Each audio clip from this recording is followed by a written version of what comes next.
The paper grocery bags slip from my fingers before I fully process what I'm seeing. The jar of marinara shatters against my new tile floor, splashing red across the pristine white surface like blood at a crime scene. For 3 heartbeats, I stand frozen in my own doorway, keys still dangling from my hand.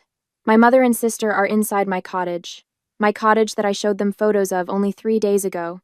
My cottage, whose address I deliberately hadn't shared. What are you doing here? My voice sounds distant, hollow. Liana whirls around, measuring tape extended between her hands. She's been measuring the guest bedroom, my home office. Her expression momentarily startled before settling into something irritatingly entitled. Posey, you're home early. Mom straightens from where she's been rearranging my sofa and armchair, creating a configuration I hate. We thought you'd be at work until 5. That doesn't answer my question. I step over the growing puddle of sauce, my shoes sticking slightly to the floor. How did you get in here? Mom waves dismissively. Oh, I had a key made yesterday when I stopped by to congratulate you. The memory surfaces instantly, Mom asking to use the bathroom during her brief visit, her purse unexpectedly left behind when she went down the hall. At the time, I'd thought nothing of it. You took my keys and copied them? Without asking? The tremor in my voice surprises me. Don't be so dramatic, honey. Mom busies herself, fluffing a throw pillow. We're just seeing how to make this work for everyone. Make what work? The question forms but doesn't leave my mouth because suddenly I know. The realization crashes into me with the force of a physical blow. Fragments of childhood flash before me, Liana's 11th birthday with the hired clown and backyard carnival, while my own celebration that same year had been a store-bought cake in our living room. Mom's dismissive, it's just not in the budget for you, contrasted with the lavish spending for my sister. The pattern had never stopped. When I announced I was house hunting last month, Mom hadn't congratulated me. She'd called Liana immediately to discuss opportunities.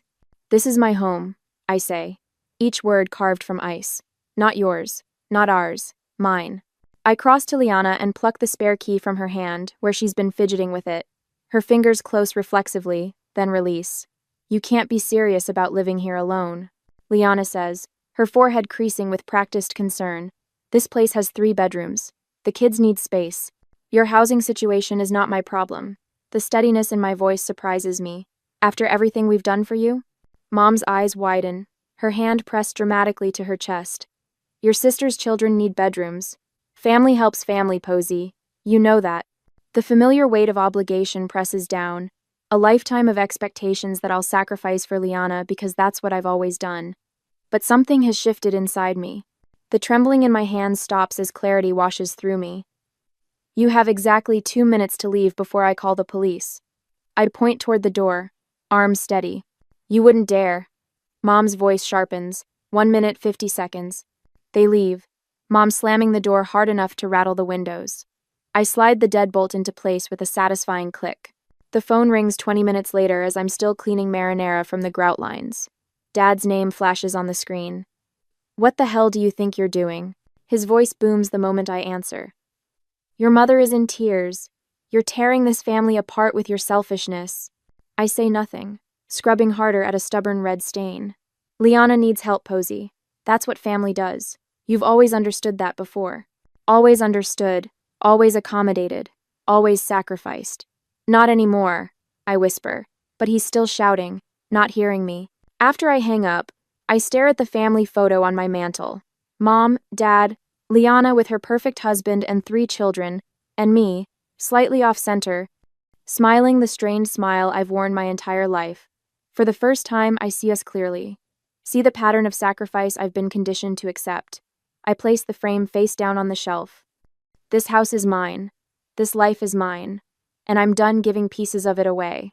A day later, the Facebook notification pings while I'm sipping my morning coffee. A rare moment of peace 3 days after the marinara incident. Something about Liana tagging me. I tap the icon, expecting another passive-aggressive family photo where I'm awkwardly positioned at the edge. What I find stops my breath. A post from 3 weeks ago before I'd even closed on my cottage shows Liana's 3 children squeezed into their shared bedroom. The caption reads, "Kids are finally getting a bigger place soon. Blessed. Family first." My thumb hovers over the screen as I scroll to the comments. "Which bedroom does Ellie get?" asks one of Liana's friends. Liana's response, "The blue one with the bay window. Jack and Tyler will share the room across the hall. Mom thinks the third bedroom should stay a guest room in case Aunt Carol visits. My coffee mug slips from my fingers, splashing hot liquid across my bare feet. I barely notice the burn. 3 weeks ago. They were planning this 3 weeks ago, before I'd even signed my mortgage papers. I bolt to the bathroom, my stomach heaving as the magnitude hits me. This wasn't an impulsive idea after seeing my house. This was calculated, planned. They had been strategizing how to take over my home before I'd even purchased it. My phone buzzes with a text notification as I rinse my mouth. It's from Dad, but he's accidentally included me in a group message meant for Mom and Liana. Don't worry about Posey's tantrum. Mom has written, she'll give in once you're settled. She always does. The shaking starts in my hands and spreads until my whole body trembles against the cool bathroom tile. She always does. 3 words that summarize my entire life. The family dinner invitation arrives via text the next evening. We need to talk about a solution, Dad writes. Your mother's making pot roast, 7 p.m. I should refuse. Every instinct screams to stay away, but some withered, hopeful part of me wonders if maybe, just maybe, they've reconsidered. When I arrive, the table is already set with Mom's good china. Dad, Mom, and Liana sit clustered on one side, an empty chair waiting for me on the other. The division couldn't be more obvious if they'd drawn a line down the middle. Posey, Mom says, her smile tight. We're so glad you could join us. Before I can respond, Dad slides a manila folder across the table. We've found the perfect solution. Inside are printouts of 5-bedroom houses, all within 2 miles of Liana's children's school. Each listing has been annotated with notes like perfect playroom and good backyard for the kids. These are lovely, I say carefully, for Liana and Mark. Dad clears his throat. For all of you, together. We've already talked to your bank. Mom adds, stirring her iced tea. Transferring your mortgage to a different property is quite simple. The difference in price would be manageable if everyone contributes. My mouth goes dry. You contacted my bank? Just preliminary discussions, Mom says, waving away my concern like an annoying fly. Your furniture won't all fit, of course, Liana chimes in, but we could sell the extra pieces. We'll need space for the kids' bunk beds. The front door opens, and Mark strolls in, late as usual. He nods at me before turning to Dad. I was thinking about the garage spaces. The left side would work better for my truck, if Posey doesn't mind parking on the street. The casual way they're dividing my property, a home they've never contributed a penny toward, leaves me speechless. My hands curl into fists beneath the table. Posey, Dad says, his voice dropping into the serious tone he used when I was a child and had disappointed him. Refusing to help would show you don't really care about being part of this family. Mom reaches across the table, not quite touching my hand. Think about your relationship with your nieces and nephew. Children remember who was there for them. Everyone knows family comes first in this town. Liana adds, her eyes narrowing. What would people think if they knew you had all that space while your sister's children are crammed into one room? The weight of their expectations presses against my chest. For years, my entire identity in this family has been Liana's supportive sister, never just Posey, with my own dreams and needs. I spoke with Robert at your office. Dad mentions casually, as if he hasn't just crossed yet another boundary. He understands your family crisis might require some flexibility in your schedule, to help Liana with the move. After all we've done, Mom adds, her voice trembling with practiced emotion. Providing a home for you all those years. The memory surfaces writing rent checks every month throughout college while living in their basement. Watching them pay Liana's full tuition and apartment costs without question. The silence stretches as they wait for my capitulation. The familiar script. Posey protests. Family pressures. Posey surrenders. She always does. But something has shifted inside me since finding them in my house. The pattern is suddenly visible, like one of those magic eye pictures that snaps into focus after years of just seeing random dots. I stand, carefully placing my napkin beside my untouched plate. Watch me not help, I say, my voice steadier than I feel. I walk out, ignoring their calls to return, their demands to sit back down and be reasonable. In my car, the phone begins buzzing with texts and calls. I switch it to silent. As I drive home that night, my phone lighting up with angry messages, I wonder if standing my ground is worth potentially losing my family. Should I maintain this boundary at all costs? Or find some compromise that wouldn't completely sacrifice my independence? The house was mine, but was complete separation the only way to protect it? The thought of compromise flickers and dies as I remember the Facebook post. They never intended to ask. They planned to take. Some boundaries can't be partial. Sometimes the only protection is a wall. 3 days after the dinner ambush, notifications ping my phone like tiny detonations. Each one jolts me from whatever momentary peace I've managed to find. I make the mistake of looking at Liana's latest Facebook post, her children squeezed onto a pull-out sofa, faces arranged in exaggerated pouts. The caption reads, "When family abandonment means your kids don't have proper bedrooms. Family first. Unless you're selfish, apparently." My stomach twists as I scroll through the sympathetic comments. People I've known since childhood offer prayers and support. 3 different church ladies promise to speak to me about Christian family values. My finger hovers over the reply button, but what could I possibly say that wouldn't pour gasoline on this fire? My phone buzzes with a text from Mrs. Hatcher, my 3rd-grade teacher. "Your mother showed me pictures of your beautiful home. So much space for just one person. I raised 4 children in half that size." I set the phone face down on my kitchen counter and grip the edge until my knuckles whiten. The betrayal burns like acid in my throat, not just from Liana, who I've come to expect this from, but from Mom. She's plastered photos of my house online with captions about forgetting where you came from and what happens when success goes to your head. The doorbell rings, sending my heart rate skyrocketing.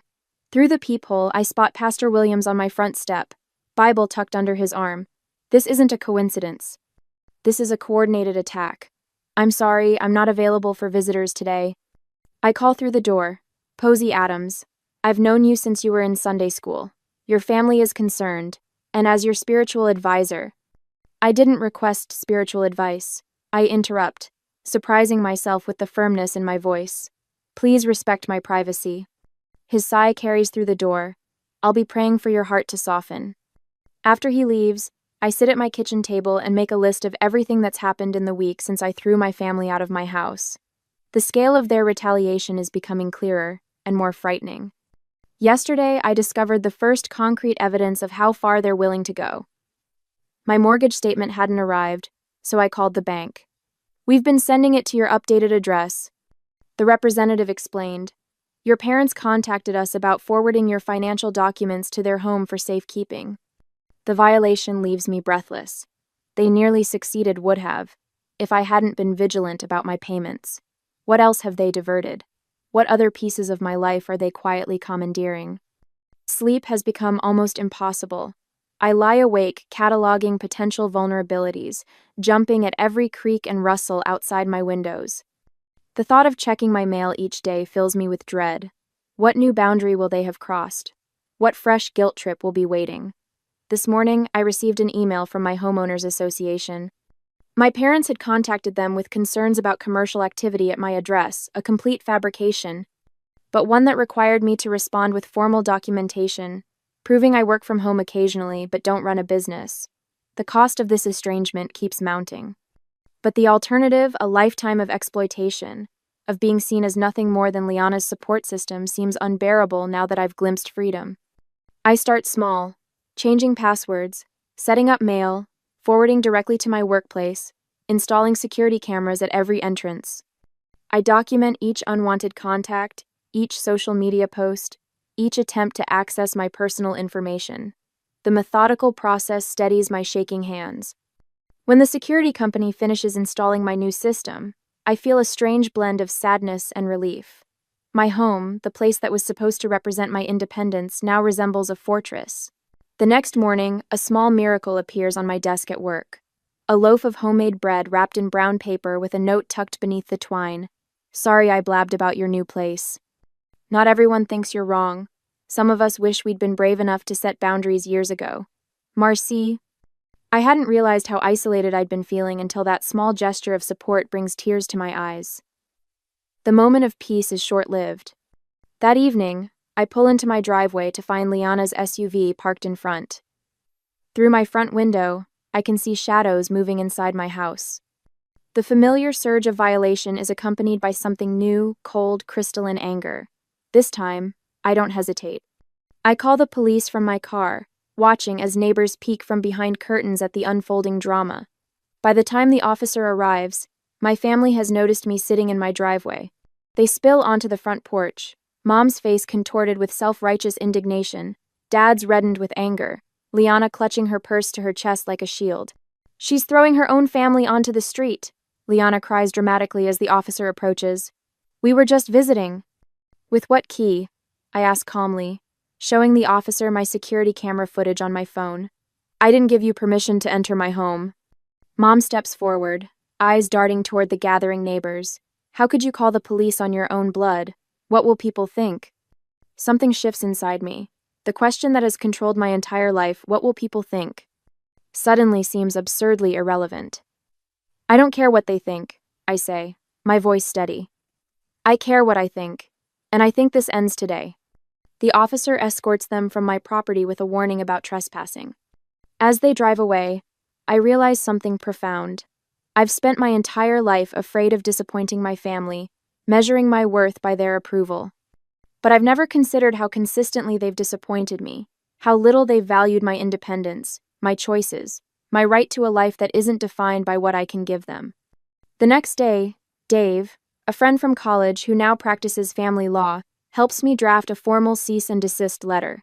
"They're counting on your guilt," he tells me as we review the document. "They've weaponized it your whole life." When Liana shows up at my workplace the following week, her eyes swollen from theatrical crying, my coworkers form an unexpected protective barrier. Marcy intercepts her at the front desk. Two others happen to join me for lunch when Liana tries to ambush me in the parking lot. The contrast is stark. These people who owe me nothing respect my boundaries without question, while my family, who should protect me, tramples every line I draw. With each day, I find my voice growing stronger. "No" becomes easier to say. "This doesn't work for me" rolls off my tongue without apology. The words, "I've made my decision," no longer feel like a betrayal. At home, I change all the locks, upgrade my security system with door cameras that send alerts to my phone. I gather financial records, text messages, social media posts, a paper trail documenting years of exploitation. The folder grows thick with evidence I hope never to need but feel safer having. The notification appears on my phone while I'm in a meeting 2 days later. The doorbell camera shows my mother on my front step, trying a key in my lock while glancing nervously over her shoulder. The key doesn't work. I've changed the locks twice since the last confrontation. Her expression darkens as she tries again, then reaches into her purse for what appears to be another key. My heart pounds as I watch the footage. This isn't over. This is just beginning. I spend my Sunday afternoon assembling evidence like puzzle pieces on my dining room table. Every trespass, every manipulation, every lie documented with military precision. The security camera footage plays on my laptop, showing Mom trying 3 different keys in my front door yesterday while I was at work. I add the timestamp to my spreadsheet and feel a curl of satisfaction, rather than the usual guilt. "This looks comprehensive," Dave says, adjusting his reading glasses as he reviews my documentation. My lawyer friend has squeezed me into his Sunday, bringing the scent of coffee and legal pads into my living room. "The cease and desist letter should be ready tomorrow. Will you be okay delivering it yourself?" I need to do this myself. I add the mortgage company's call recording to a labeled folder. The representative's voice still rings in my ears. "We spoke with someone claiming to be your mother about transferring your mortgage to another property. We informed her this wasn't possible without your direct authorization. My therapist Judith's advice guides my hand as I organize everything. Document, don't engage.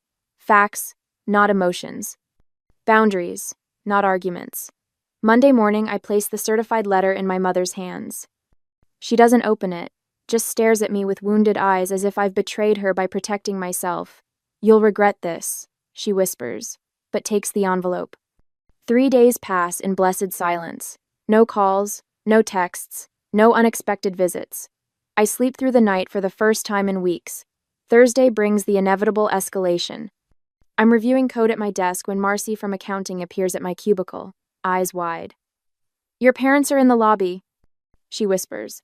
"They told reception your sister was in an accident, and they need you immediately."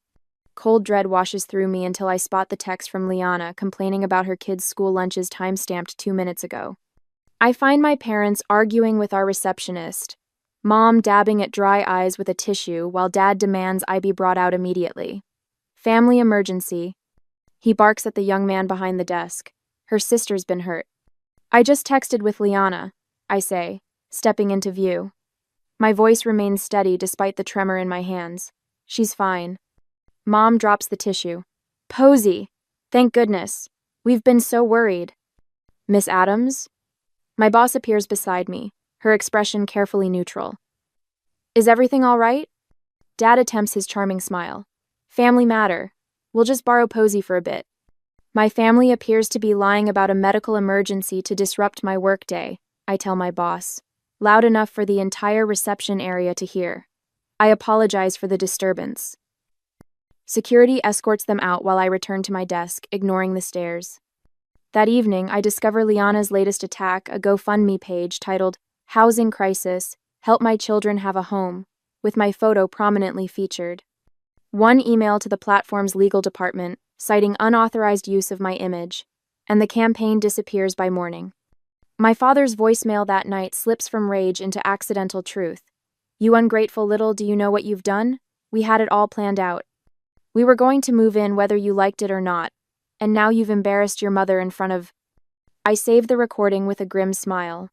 When my company announces an opening at their new branch in Colorado Springs, I find myself weighing a promising opportunity against running away from conflict.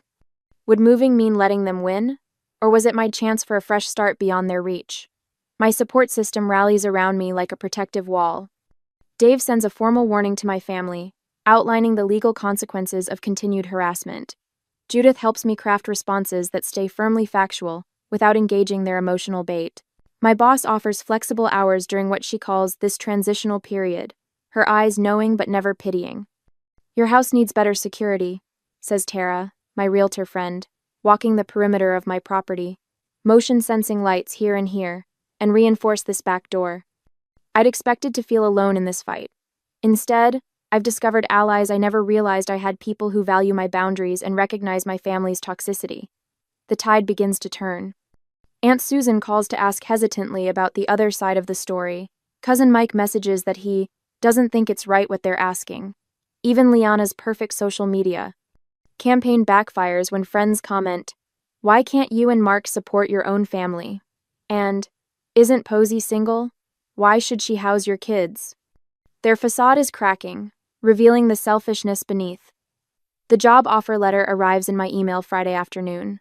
Colorado Springs branch manager glows on my screen like a beacon. Something loosens in my chest, possibility perhaps. Or freedom. For the first time in weeks, I smile without reservation. A week later, at home, the cherry pie sits on my kitchen counter like a crimson trap. Mom stands beside it, fingers tapping against the granite, in a rhythm I've known since childhood. The beat of her impatience, when I'm not immediately agreeing to her plans. It's your favorite, she says, though cherry has always been Liana's preference, not mine. I've corrected her on this fact at least 20 times over the years. Her eyes keep darting to the security camera mounted near my entryway. The blinking red light seems to make her nervous, which gives me a small measure of satisfaction. I think we got off on the wrong foot with all this, Mom says, her voice unnaturally pleasant. She's rehearsed this. I can tell by the way she keeps shifting her weight from one foot to the other, the way she did before parent-teacher conferences when I was young. Your father and I have been thinking, and we've come up with the perfect compromise. I wasn't aware we were negotiating, I say, keeping my distance. The kitchen island between us feels like necessary protection. Mom pulls a folder from her oversized purse. We found some lovely properties just 15 minutes from here. 5 bedrooms, plenty of space. She slides several glossy listings toward me. You sell this cottage, we all move into one of these. There's even a mother-in-law suite for Liana's family. I flip through the listings, noting the prices that are triple what my cottage cost. And how exactly would this work financially? Well, you'd get the master bedroom, of course. She smiles as if offering me a tremendous gift. We've already toured 3 of them. The realtor was very accommodating when we explained the situation. You toured houses in my name? The calm in my voice surprises even me. Mom waves dismissively. We needed to move quickly. The Henderson's daughter is also looking in that neighborhood. She leans forward, voice dropping. Listen, Posey. If you're going to be difficult about this, we can always contest the ownership.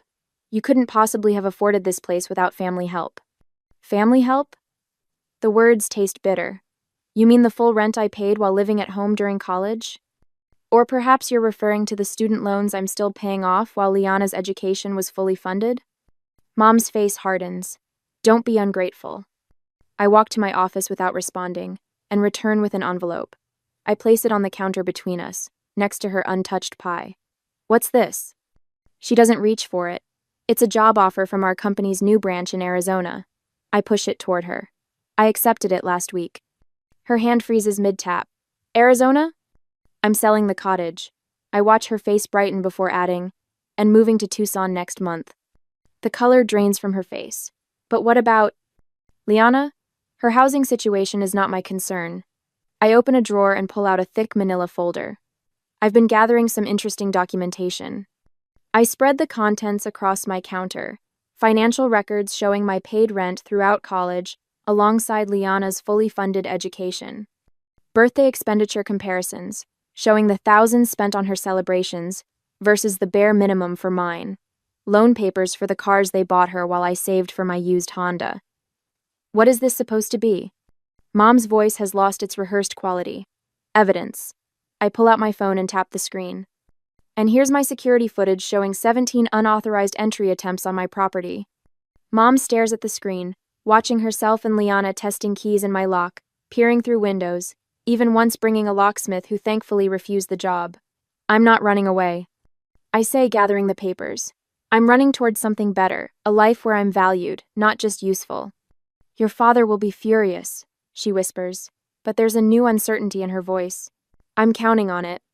3 days later, I arrive at my parents' house for what they've billed as a family meeting to resolve the housing situation. The driveway is full, my aunt's car, my cousin's SUV, even my grandmother's ancient Buick. The gang's all here to witness my surrender. I take a deep breath before entering, folder tucked securely under my arm. The conversation in the living room halts when I step inside. Liana sits on the couch between my parents, a united front.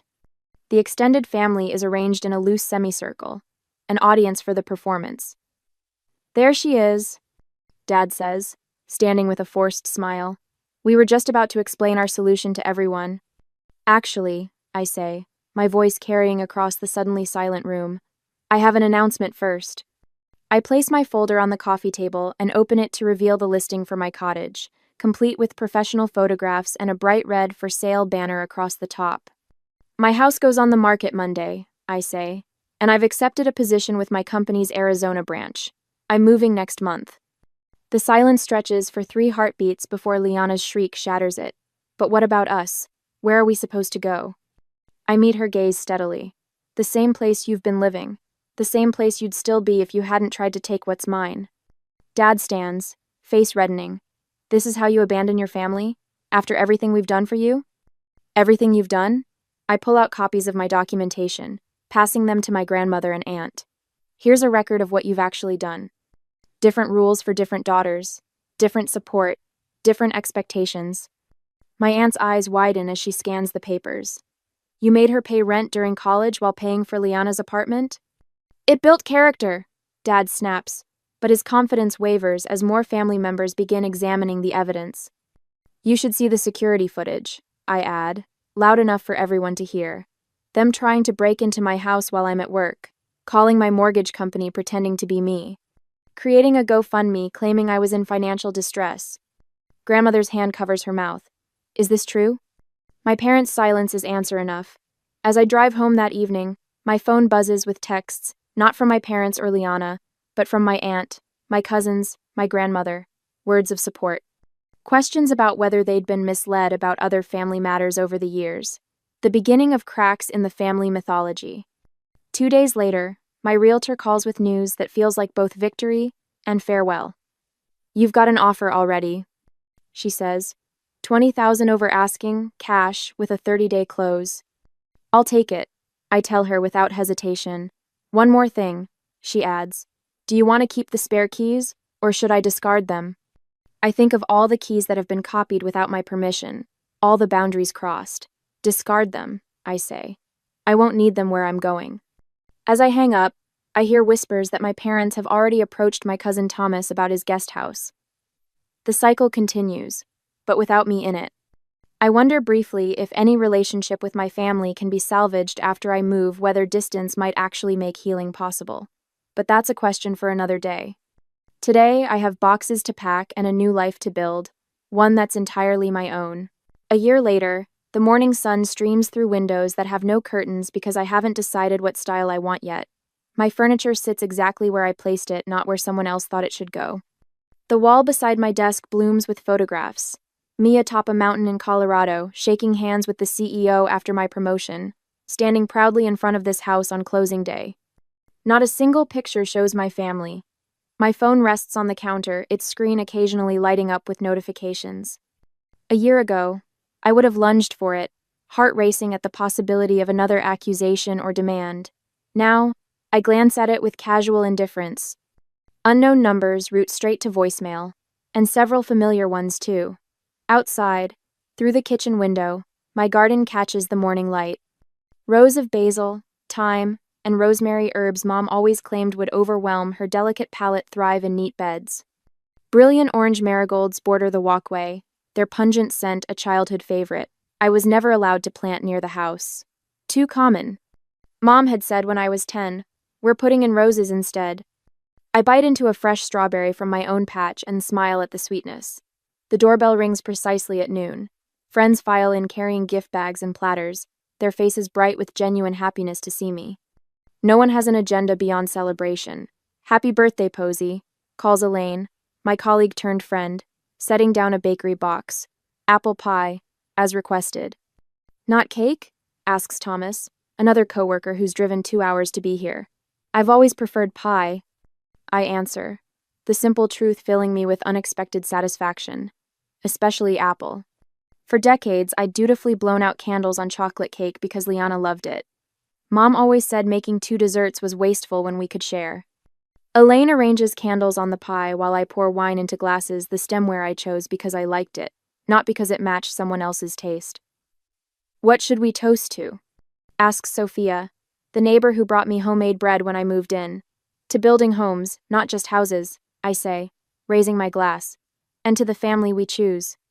The words settle warm in my chest as we clink glasses. On the wall near my door hangs a simple wooden key hook with just one key mine. No spare hidden for emergencies. No copy held by anyone else. Later, after everyone leaves, I find myself thinking about Jared, the new engineer at work. Yesterday, I spotted him shrinking into himself as our project manager dismissed his ideas.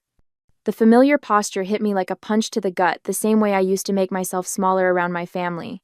"Actually," I'd said, interrupting the manager, "Jared's approach could save us significant testing time. Let's hear more." The surprise and gratitude in his eyes reminded me of my own reflection the day I finally stood up to my family.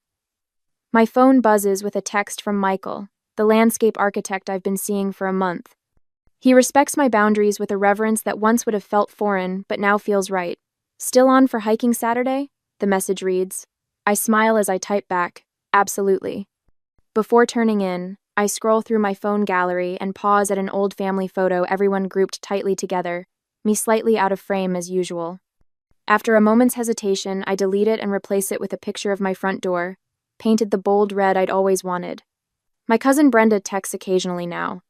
Last week, my uncle called to check in. These tentative connections with extended family happen on my terms, with clear boundaries that they've learned to respect. As I settle into bed in my quiet house, I wonder whether complete separation from my parents and Liana was necessary for healing, or if someday I could rebuild limited contact on my terms. What would you do? Maintain the distance that brought peace, or attempt to create a new, more balanced relationship from the ashes of the old?